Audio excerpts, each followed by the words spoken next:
Hey, what's up guys? Angelo here today, coming to you with another video, and today I'll be doing a full review on the Asus Zenfone Selfie. I've had it for a while now, so I think it's about time that I do a full review on this phone. So I hope you guys enjoy.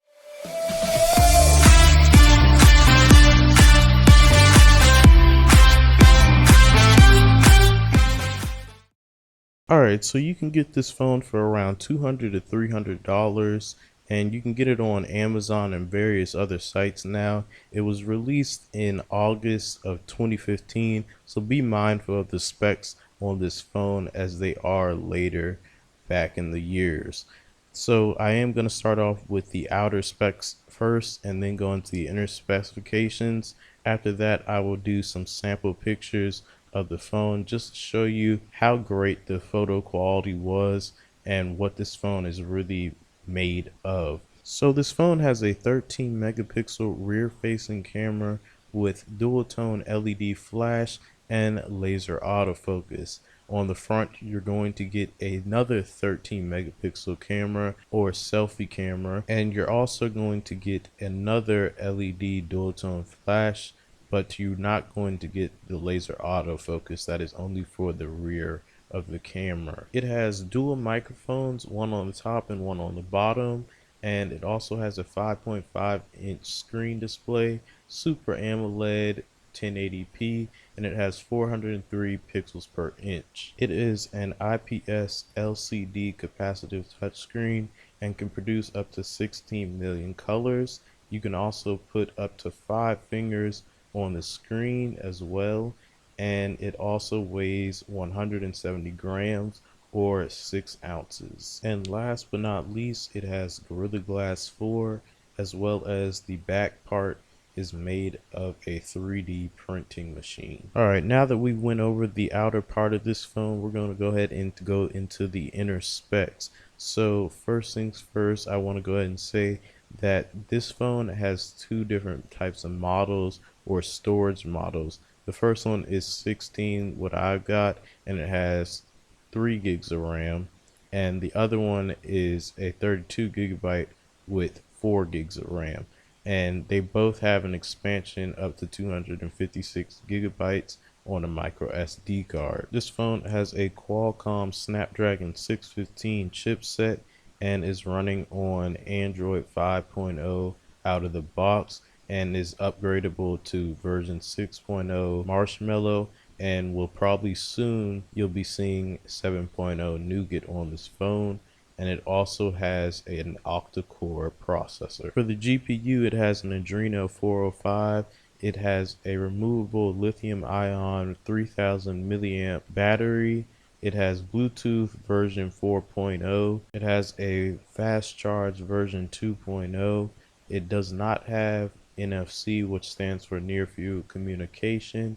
It is a micro USB. It has a gyro sensor, proximity, and an accelerometer. And they also come in the colors of white, pink, aqua blue, or purple. Okay, now that we've gotten all the specs out the way. Oh, and I did forget one thing. It does have a headphone jack. Alright, well, I want to go ahead and talk about this phone actually and some of the pros and cons of the actual smartphone. Now, I'm going to go ahead and start off with the cons. So, first off, I'll probably go ahead and say that in sunlight, the screen does not get bright enough at all. I definitely had a hard time trying to see my phone in direct sunlight. It does have anti-glare on there, but that still did not help. Another thing would be that this phone is very slippery. It maybe not as slippery as like the iPhone matte black version, or maybe the other Android phone that was made out of like obsidian and like another type of glass, but it is slippery.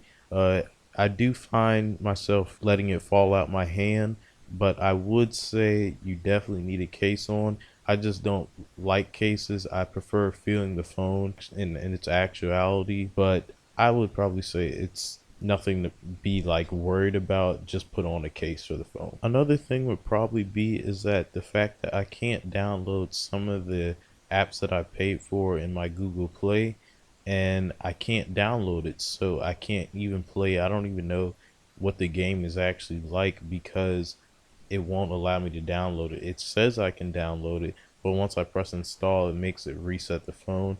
I don't know if that's a problem with my phone or is it just with this actual phone. And I noticed that on other Asus phones, it doesn't do that. So it might just be my phone.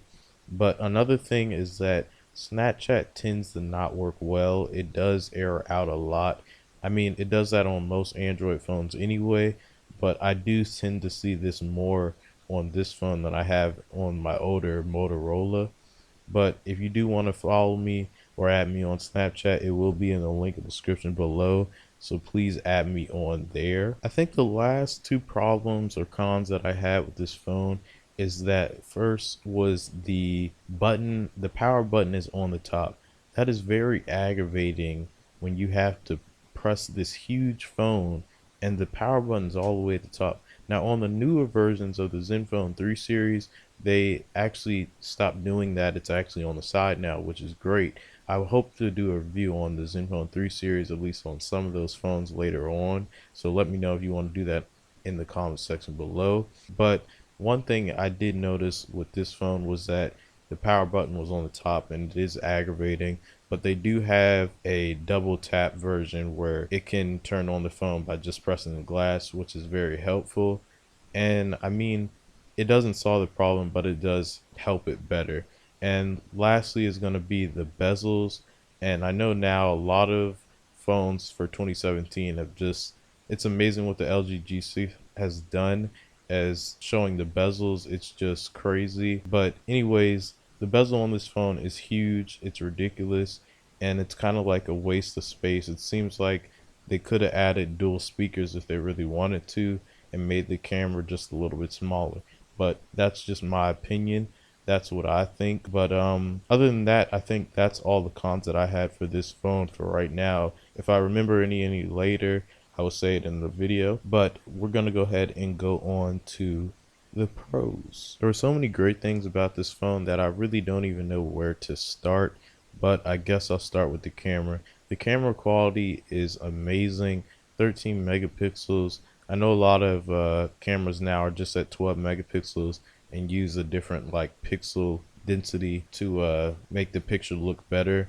But honestly, these pictures on this camera are just crazy. They look natural. They look very vibrant. I've gotten some great pictures that were edited and other ones that were just straight raw files for the picture, and it's just beyond to compare with. I think it's right there with iPhone to me, and iPhone 7 uses dual lenses, and I probably say it's definitely comparable to the iPhone 6s or maybe say the Samsung Galaxy S7 Edge. Now, both those phones take great pictures, but I've got to say, once I show you these pictures that are coming up, you're going to be just mind blown. I'm just going to have some music in the background with it. So I hope you guys enjoy the sample of these pictures.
Alrighty, so after seeing those pictures, tell me what you guys thought of those pictures that I took of.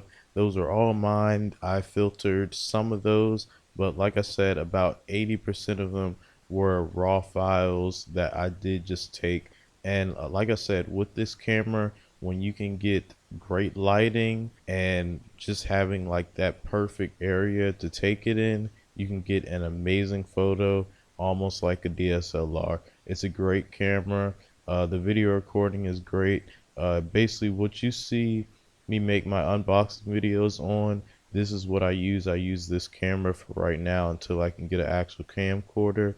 But like I said, this camera is overall just great. I did remember just one con though, was that the app drawer still has widgets, and the fact that it has an app drawer kind of is definitely old. Not many have the app drawer still, but I must say though is that this phone is just great. I really like it.